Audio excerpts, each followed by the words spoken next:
Hey everyone, welcome back to my channel. This is Samantha Farley. Today I want to talk about how important it is to have a community around living with type 1 diabetes.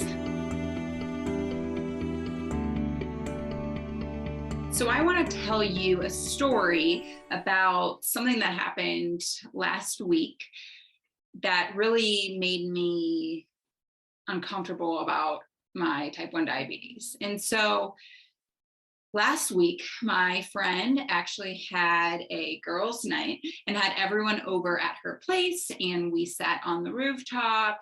We all brought our own takeout food and really just had some wine and some beers and hung out together because it was a really, really beautiful day here in Denver. I absolutely love having girls' nights. It's fun. Like it's always a blast. However, ever since I've been diagnosed, every time we eat during our girls' nights, it's always a little bit of a challenge for me. And it's really just because I can't eat freely anymore. Our friends group is wonderful because we all keep meeting new people and then inviting more and more people to our friend group, which is awesome. I love meeting new people. It's a great thing to make more friends. However, it increases my challenges every time because there's always new people that I have to tell my story to. And sometimes I just don't want to tell the story. I don't know if anyone else has been in that boat before, but a lot of times I'm just like, I don't want to have to explain my type 1 diabetes today. I just don't want to have to do that. During this friends event that I had this past Thursday, we all went over there and I should say most of us ordered Sweet Greens. I don't know if any of you know of Sweet Greens. It's a fast casual salad company. They have amazing salads. So if you've never had it, you should definitely try it. But we all got salads, but they put in carbs. So I actually had sweet potatoes, quinoa. I had apples in my salad. So I have to account for that when I'm going to take my insulin, right? Well, there was probably 6 or 7 of us there, and 2 of the people that were there, I have not mentioned to them that I have type 1 diabetes. And so we're all sitting around a circle, and I had to take my insulin to eat my salad. I'm on pens. So the one benefit of a pump is that you can, pull up your phone, put in the insulin amount and put it down. Your pump might be on your stomach, so the person may not know that you have type 1 diabetes, and it's an easier maybe way to hide it. And in this scenario, it was a really nice day out. So I was wearing a tank top. I had to take my insulin via a pen.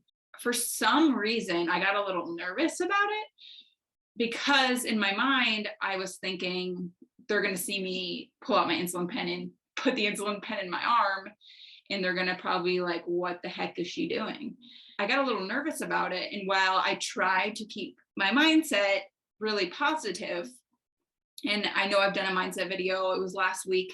So if you haven't watched that, go do that. But sometimes it is challenging to keep your mindset positive in these scenarios, especially when no one else in the group has type 1 diabetes. I did it. I kept a positive mindset. And I said, you know what, if they want to ask me why I'm giving myself a shot, they can, but I'm not going to bring it up. And so I took out my insulin and I gave myself 2 units.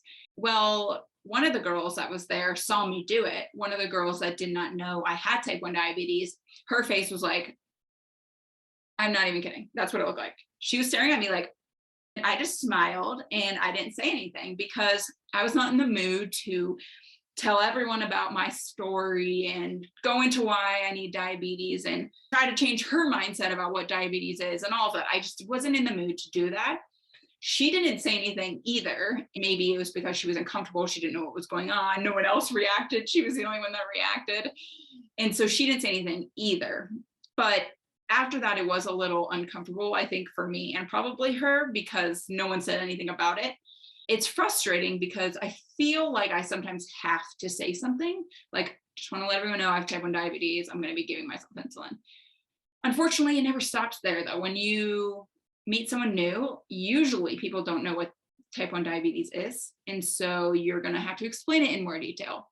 And so that's what I did. I wasn't in the mood to do that night. I just wanted to have fun with my friends and I wanted to seem quote unquote normal. You maybe were expecting a more dramatic story, but that was my story. And it just kind of brought up more feelings about feeling alone, because in that scenario, I mean, out of the 7 girls that were there, no one else had type 1 diabetes. No one else has to give themselves insulin. No one else has to think about what they're eating. It's kind of frustrating sometimes that I do have to.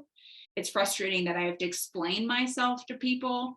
I wanted to tell you that story because I know I'm not alone here. And I know you probably have been in similar scenarios where you have to give yourself insulin, or you have to sit down because your blood sugar is low, or whatever the case may be. You're around people who don't know what type 1 diabetes is, or maybe don't know you have it, or don't have it, they don't have it. And so it's just a lot of pressure, I feel like, on us. It's really important to connect yourself with people that have the disease as well. And I know in every scenario that's just not going to happen, because I think, what is it? 1 out of every 500 people have type 1 diabetes. I don't even know if that's the right quote. I don't know. I have to look that up. But it's a small amount. And so your chances of meeting somebody in a group, is slim, of somebody else that has type 1 diabetes. But that's even more of a reason why it is so important for us to connect ourselves with other people living with type 1 diabetes. It's only been 14, 15 months since I've been diagnosed.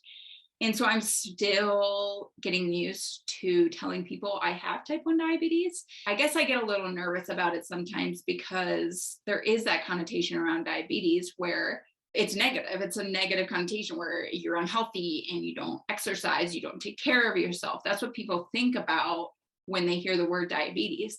And I even have listened to some podcasts recently where they tend to combine diabetes, like type 1 and type 2 are the same. They talk about diabetes like it's one thing, and it frustrates me. I mean, I was listening to a Joe Rogan podcast from years ago. I mean, it was probably 3 or 4 years old, but I was listening to him talk about the keto diet, and he kept saying diabetics. And I'm like, okay, yes, we're all diabetics, but our stories are so different. Our causes are so different. Everything is so different. And it frustrates me that people talk about it that way, because that's why people think that diabetes is one thing and that we all are unhealthy people. And it frustrates me. And so that's why sometimes I just don't want to talk about it. I don't want to talk about why I have diabetes. I don't want to talk about why I'm taking insulin. It's hard because it does make us feel alone in these scenarios when we're with a group of friends and everyone's just grabbing food and eating it, while we have to stop, pause, think about the carb count, think about how much insulin to take. I think during that moment of hanging out with my friends, and don't get me wrong, I love my friends. They're amazing people. But I need another group of friends that understand what I'm going through, because there's only one level that your current friends, people not living with diabetes, will understand, right? No matter how much you tell them, no matter how much you explain things to them, they're never going to understand what you're going through to the amount that's another type 1 diabetic would. I've been trying to grow my diabetes community here in Denver and meet new people and make new friends in the diabetes space, because they understand what I'm going through. I can go to dinner with them and take insulin and not have to explain what I'm doing, because they already know. It's really, really important to connect with people who understand you, who understand what you're going through, who don't judge you, who you don't have to explain what diabetes is. I mean, it's so important, because there's not that many people in the US that have type 1 diabetes. I mean, there is, in terms of numbers, there's 1.5 million people who have it. But in terms of 1.5 out of the billions of people that are in the United States or whatever, it's a small amount. It's a small percentage. I think it's really important that we all stay together and we all connect and we all become friends and we all learn from each other, because we need each other. We need to not feel alone, because it will help the process of living with diabetes. I really just wanted to share that experience with you, because I don't know if any of you have experienced things like that, where you maybe are getting shy in moments when you have to take insulin, or you have to take some sugar, or you have to not do the exercise because you can't, or whatever the case may be. I don't believe that I'm the only one who's witnessed this. I would love to hear your stories about this, and when you felt alone, and what you've done to not feel alone. And I really want to be that person for you. I want you to come to me when you feel alone, because I don't want anyone ever to feel like that. It's the worst feeling in the world.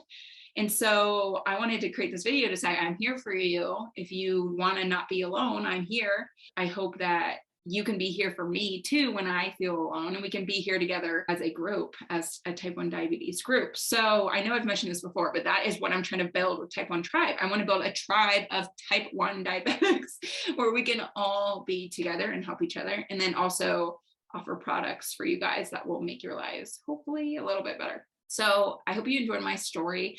Thanks for listening. Thanks for coming. Make sure to like this video if you enjoyed it. I look forward to seeing you guys in the next video next week. All right. Thanks, everyone.